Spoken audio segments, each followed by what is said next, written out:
नमस्ते, मैं डॉक्टर विजय कुमार माने, MD homeopathy, founder chairman of modern homeopathy multi speciality clinics across India. आज हम किडनियों के या गुर्दे के बीमारियों के बारे में बात करने जा रहे हैं। किडनी की जो बीमारियां हैं उसमें क्रॉनिक किडनी डिसीज, सीकेडी या एंड स्टेज रीनल डिसीज जिसको बोलते हैं, ये बीमारी बहुत कॉमन है। भारत में तक कि सभी वर्ल्ड में ये बीमारी कॉमन है। ये पहले इतने कॉमन नहीं थी, लेकिन अभी ये बीमारी बहुत कॉमन दिख रही है। तो किडनी के बारे में हम जब बात करेंगे तो किडनी का जो फंक्शन है वो यूरिन तैयार करना, शरीर में जो पानी ज्यादा होता है उसको फिल्टर करके बाहर निकालना, जो मूत्राशय में जाता है और वहां से बाहर निकलता है, और विषाक्त पदार्थ जो है जैसे कि यूरिया और कुछ मिनरल जैसे ज्यादा हुए calcium, sodium, potassium, zinc, chloride, ऐसे मिनरल्स को बाहर निकालना एक किडनी का प्रमुख फंक्शन है, काम है।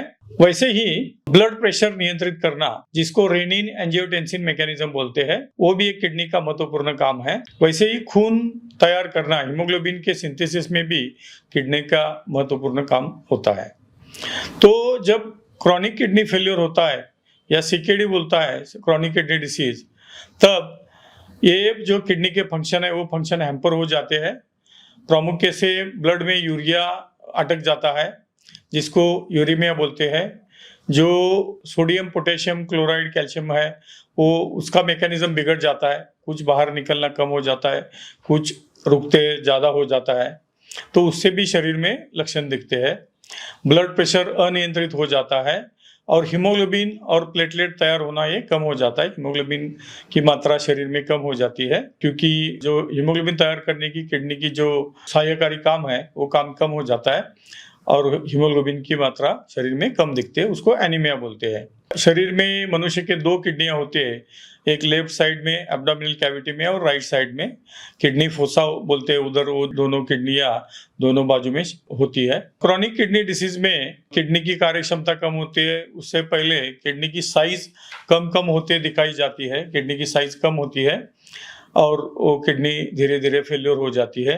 ये धीरे धीरे होने वाली प्रोसेस है, इसलिए इसको क्रॉनिक किडनी डिसीज बोलते हैं, यानी कि सीकेडी बोलते हैं। जब किडनी का काम पूरी तरह बंद हो जाता है तो उसको एंड स्टेज रीनल डिसीज या ESRD ये शॉर्ट फॉर्म से बुलाते हैं। एंड स्टेज रीनल डिसीज में जो क्रिएटिनिन होता है, ये किडनी का डिग्रेडेशन होने के बाद तैयार होने वाला पदार्थ है जो यूरिन में से बाहर निकलता है, खून में दिखता है। तो क्रिएटिनिन की मात्रा ज्यादा बढ़ती है और यूरिया की मात्रा ज्यादा बढ़ती है। तो यूरिया 100 से ज्यादा होने के बाद और क्रिएटिनिन 7 से ज्यादा होने के बाद ये पेशेंट को ESRD patient, and stage renal disease का पेशेंट है, ऐसे डिक्लेयर किया जाता है। यूरेमिया के पेशेंट के बारे में हम बात करेंगे। यूरेमिया मतलब शरीर में यूरिया ज्यादा बढ़ जाना। 100 से ज्यादा यूरिया जब शरीर में बढ़ता है, क्योंकि किडनी यूरिया बाहर निकालने में अक्षम होती है, तो क्या होता है, यूरिया शरीर में बढ़ जाता है तो शरीर लक्षण दिखाता है, जैसे कि जी मचलना, नौशिया, वॉमिटिंग, लूज मोशन, ये JIT के लक्षण दिखते हैं। जब ज्यादा मात्रा में यूरिया होता है तो पेट में पानी होता है, तो इसको असाइटिस बोलते हैं, या छाती में पानी होता है, इसको प्लूरल इफ्यूजन बोलते हैं। उसके वजह से सांस फूलती है। और जब यूरेमिया से ब्रेन में जब परिणाम होता है तो लोगों को भ्रम होना, सिर में दर्द होना, हल्का या ज्यादा प्रमाण पे दर्द होना, चक्कर आना, ये लक्षण दिखते हैं। इसको यूरेमिक सिम्टम बोलते हैं। क्रॉनिक किडनी डिसीज के लक्षण में जब यूरिया बढ़ जाता है तो भूख भी कम हो जाती है, त्वचा सूखी पड़ जाती है, त्वचा में खुजली आती है, इसको यूरेमिक इचिंग बोलते हैं। स्किन का इचिंग होता है ऑल ओवर बॉडी, या प्रोराइटिस बोलते हैं उसको। जो ब्रेन के लक्षण दिखते हैं यूरेमिया में, उसमें नींद न आना, ये भी एक लक्षण है। सुन्न होना, मतलब पेशेंट को समझता नहीं है कि वो क्या कर रहा है या क्या कर रही है, ऐसे लक्षण भी यूरेमिया में दिखते हैं। क्रॉनिक किडनी डिसीज के कारणों के बारे में हम बात करेंगे। क्रॉनिक किडनी डिसीज में सबसे महत्वपूर्ण कारण NSAIDs ड्रग्स है, जिसको बोलते हैं non steroidal anti inflammatory drugs, जैसे कि एस्पिरिन, पैरासीटामोल, आइबुप्रोपेन, सेलेकोक्सिब और डाइक्लोफिनेक सोडियम। कुछ लोगों में ब्लड प्रेशर बढ़ जाता है, लेकिन उसका कारण ही अक्यूट और क्रॉनिक किडनी इंजरी है। उसके बाद ब्लड प्रेशर बढ़ जाता है और फिर किडनी फेल्योर धीरे धीरे हो जाती है। कुछ लोगों में आनुवंशिक रीत्या भी किडनी फेलियर हो जाती है। आप सभी को मैंने पहले भी बार बार बताया है या हमारी जो मराठी में वीडियो है उसमें भी बताया है कि जो डाइक्लोफेनेक सोडियम नाम का ड्रग है वो जानवरों में पेन किलर के तौर पे या एंटी इन्फ्लेमेटरी या एंटीपायरेटिक ड्रग के तौर पे यूज किया जाता है, जिसका जानवरों में 1 ग्राम का डोज है और वो 1 ग्राम का डोज खा के वो जानवर मर जाता है किडनी फेलियर होके। और उसका मटन खा के, मीट खा के जो सभी वर्ल्ड के जो वल्चर्स जिसको गिदाड़ बोलते हैं वो पूरे वर्ल्ड के वल्चर्स मर गए हैं। सिर्फ अभी महाराष्ट्र के सिंधुदुर्ग जिले में जंगलों में और अफ्रीका में कुछ कंट्रियों में वल्चर्स बाकी है। बाकी पूरे वर्ल्ड के वल्चर्स वो जानवरों का मांस खा के, जो जानवर डाइक्लोफेनेक सोडियम या बाकी के NSAIDs जैसे कि आइबुप्रोफेन पैरासिटामोल कॉम्बिनेशन खा के या सेलोकोसिब खा के जो मर गए जानवर, तो 1 ग्राम खा के वो जानवर की किडनी फेल हुई और उसका मटन कितना आएगा, मिलीग्राम में आएगा, उतना खा के वो वल्चर्स पूरी वर्ल्ड में से मर गए हैं। तो इतना भयानक काम ये NSAIDs ड्रग्स कर रहे हैं। मनुष्य प्राणियों में उसकी मात्रा 500 मिलीग्राम है। एक बार की गोली 500 मिलीग्राम की देते हैं। तो बार बार खाने से ये जो क्रॉनिक किडनी डिसीज लोगों को होता है, किडनी की कार्यक्षमता कम हो जाती है और किडनी की साइज भी धीरे धीरे कम हो जाती है। किडनी को एक्यूट या क्रॉनिक इंजरी हो जाती है और प्रोटीन यूरिया शुरू होता है और प्रोटीन धीरे धीरे निकल जाने से यूरिन में झाग भी आता है और वो पेशेंट की किडनी फेलियर हो जाती है। तो ये NSAIDs है, ये ज़्यादा महत्वपूर्ण है। बाकी के लक्षणों में ऑटो इम्यून डिसऑर्डर होना, जैसे कि SLE नाम की एक डिसऑर्डर है और बाकी के डिसऑर्डर है, ये भी एक महत्वपूर्ण कारण है। कुछ लोगों में ब्लड प्रेशर बढ़ जाता है, लेकिन उसका कारण ये एक्यूट और क्रॉनिक किडनी इंजरी है। उसके बाद ब्लड प्रेशर बढ़ जाता है और फिर किडनी फेलियर धीरे धीरे हो जाती है। कुछ लोगों में आनुवंशिक रीत्या भी किडनी फेलियर हो जाती है। कुछ बच्चों में बचपन में नेफ्रोटिक सिंड्रोम नाम की बीमारी होती है, उसमें प्रोटीन डिस्चार्ज यूरिन में होता है और धीरे धीरे प्रोटीन बढ़ने से शरीर में सूजन आ जाती है, हाइपोप्रोटीनेमिया हो जाता है, चेहरे पे सूजन आती है या हाथ पैर में सूजन आती है। कुछ पेशेंट में पेट में पानी भर जाता है या छाती में पानी भर जाता है।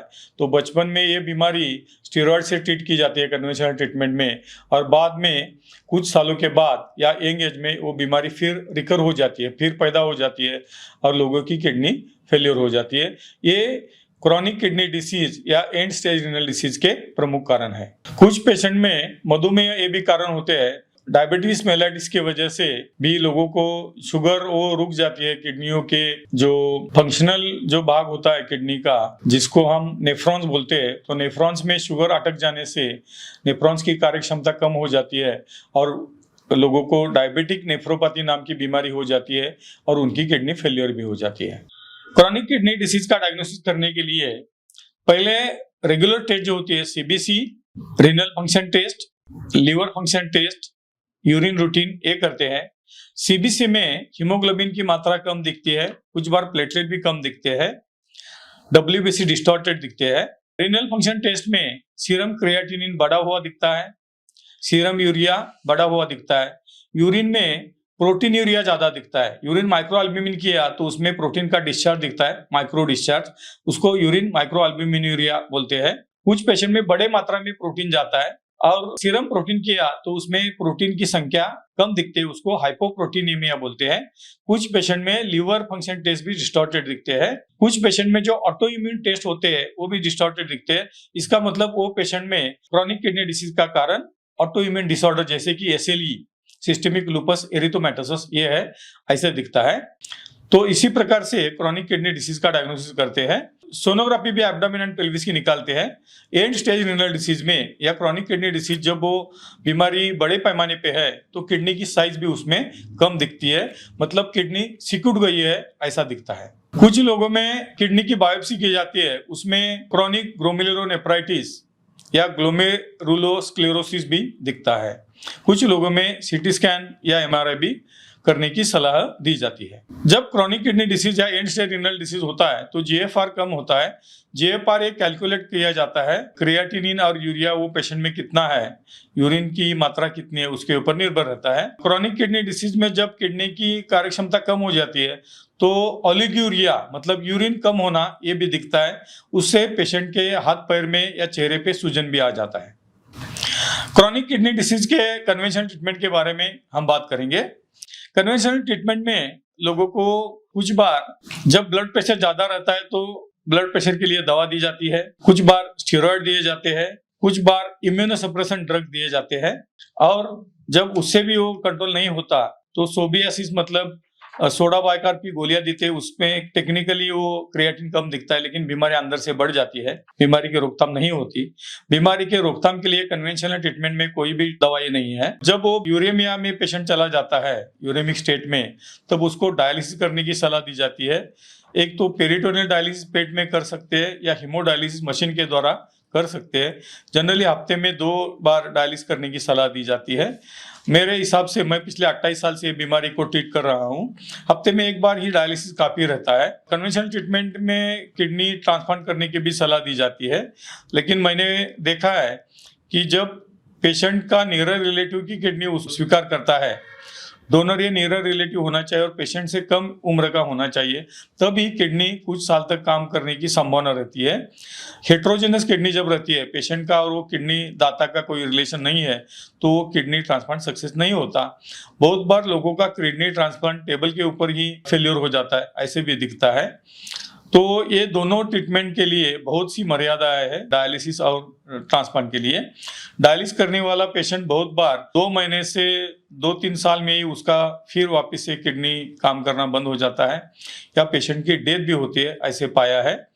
किडनी ट्रांसप्लांट भी इतना कारगर नहीं है, ऐसा भी देखा गया है। अभी हम किडनी की बीमारी की रोकथाम कैसे करें उसके बारे में बात करेंगे, प्रिवेंशन कैसा करें। तो जो पेन किलर्स है, जैसे मैंने बताया, एक तो NSAIDs जो है वो नहीं खाना चाहिए या कम से कम खाना चाहिए, जो क्रॉनिक किडनी डिसीज का प्रमुख कारण है। बाकी की जो दवाइयां है, जैसे एंटी ट्यूबरकुलर दवाइयां, एंटीवायरल दवाइयां, एंटीपायरेटिक दवाइयां ज्यादा मात्रा में खाने से भी किडनी फेलियर होने की संभावना रहती है, तो वो नहीं खाना चाहिए या कम से कम खाना चाहिए। ऐसी कुछ बीमारियां हो तो मॉडर्न होम्योपैथी के पास अच्छा ट्रीटमेंट है और विदाउट साइड इफेक्ट वाला ट्रीटमेंट है, वो लेना चाहिए। ऑटो इम्यून डिसऑर्डर है तो पहले उसका पता करना चाहिए, ऑटो इम्यून बीमारी के टेस्ट करनी चाहिए। अगर है आप में तो मॉडर्न होम्योपैथी की ट्रीटमेंट लेना चाहिए, ऐसा मैं आपको सलाह दे दूंगा। क्रॉनिक किडनी डिसीज में डाइट क्या करना चाहिए, ये भी बहुत से पेशेंट का सवाल रहता है। तो ये डाइट में यूरिन अगर कम है तो शुरुआत में पानी कम पीना चाहिए, किडनी के ऊपर ओवरलोड ना हो जाए उसकी चिंता करनी चाहिए। दूसरी बात, यूरिया जो है वो तेल की वजह से बढ़ता है, तो खाने में तेल की मात्रा कम रखनी चाहिए, ऑयल की मात्रा, जो एडिबल ऑयल है उसकी मात्रा। तले हुए चीजें नहीं खाना चाहिए, जैसे कि फ्राइड फूड, मीट या चिकन या जैसे कि पकोड़े, ये चीजें नहीं खानी चाहिए। जैसे कि महाराष्ट्र फूड में मिसल आता है जिनमें तेल की मात्रा ज्यादा होती है या कट की मात्रा ज्यादा होती है, वो चीजें नहीं खाना चाहिए। जंक फूड नहीं खाना चाहिए, चाइनीज फूड भी नहीं खाना चाहिए। चाइनीज फूड में से भी किडनी फेलियर होने की बहुत संभावना है। कुछ लोग जिम करते हैं, वो ज्यादा मात्रा में क्रिएटिनिन का सेवन करते हैं, क्रिएटिन का या प्रोटीन का सेवन करते हैं, तो उन्होंने भी प्रोटीन का सेवन लिमिटेड ही रखना चाहिए, ज्यादा हेवी एक्सरसाइज भी नहीं करनी चाहिए। इससे हम क्रॉनिक किडनी डिसीज की रोकथाम कर सकते हैं। अब हम क्रॉनिक किडनी डिसीज या एंड स्टेज रीनल डिसीज में मॉडर्न होम्योपैथी क्या कर सकते हैं, क्या किया है हमने, उसके बारे में बात करेंगे। जब एंड स्टेज रीनल डिसीज में लोगों को डायलिसिस करने की सलाह दी जाती है, तो मेरा तजुर्बा है, पिछले 18 साल से हमने वो जो पेशेंट को डायलिसिस करने की सलाह दी थी उनको डायलिसिस नहीं करना पड़ा है। उनका क्रिएटिनिन का लेवल कंट्रोल में रखा है हमने, 2 या उससे कम, 1.5 to 2। यूरिया भी बिलो 45 उनका रहा है। उसके लिए डाइट और मॉडर्न होम्योपैथी की ट्रीटमेंट रेगुलर लेना पड़ता है। कुछ पेशेंट में 3 साल के बाद ट्रीटमेंट बंद हो सकती है, कुछ पेशेंट में कंटिन्यूस ट्रीटमेंट लेने की जरूरत पड़ती है। जो ESRD के पेशेंट डायलिसिस पे है, ऐसे बहुत से पेशेंट में डायलिसिस बंद हुआ है। जनरली न घबराते मॉडर्न होम्योपैथी ट्रीटमेंट ले लिया और डाइट किया तो कुछ महीनों के बाद डायलिसिस बंद हो जाता है, ऐसा हमने देखा है। डायलिसिस बंद होने के बाद 3 से 6 महीने के बाद रिपोर्ट भी कम होना शुरू हो जाता है, उसका क्रिएटिनिन नियंत्रित हो जाता है, यूरिया भी नियंत्रित हो जाता है। यूरिया की सिम्टम उनमें नहीं दिखते, ऐसा हमने पिछले 28 साल के मैंने तजुर्बा में जो ट्रीटमेंट मैं कर रहा हूँ उसमें मैंने पाया है। ऐसे बहुत से पेशेंट महाराष्ट्र में और भारत के सभी जगहों में है, कुछ आउट ऑफ इंडिया भी पेशेंट है। जो पेशेंट हमारी बातें सुनते हैं, हमारा दिए हुए सलाह से डाइट करते हैं और हमारा ट्रीटमेंट लेते हैं, तो उनमें ये रिजल्ट हमने पाए हैं। ऐसे बहुत से पेशेंट हैं, उनके बारे में हम बारंबार जानकारी देते हैं। हमारा यूट्यूब चैनल है उसमें भी बहुत से पेशेंट की वीडियोज़ है, मराठी में भी है और हिंदी में भी है, वो आप देख सकते हो। अगर आपको लगता है कि मॉडर्न होम्योपैथी का ट्रीटमेंट सही है, उसमें अच्छी तरह गाइड किया जाता है। जो ट्रीटमेंट है, हमारा जो ट्रीटमेंट है वो क्यूरेटिव लाइन ऑफ ट्रीटमेंट है। मॉडर्न होम्योपैथी के ट्रीटमेंट से पैथोलॉजी जो है वो रिवर्सेबल हो जाती है, जैसे कि बाकी के डिसीज जैसे लिवर सिरोसिस है, कैंसर है, किडनी फेल्योर है, हार्ट डिसीज़ है, ऑटोइम्यून डिसऑर्डर्स है या रूमेटॉइड डिसीज़ है। वैसे ही एक किडनी के डिसीज़ में पैथोलॉजी रिवर्सिबल हो जाती है और किडनी बहुत से हद तक मॉडर्न होम्योपैथी के ट्रीटमेंट से काम करती है और लोगों के रिपोर्ट भी नॉर्मल आते हैं, ऐसे हमने देखे हैं। धन्यवाद।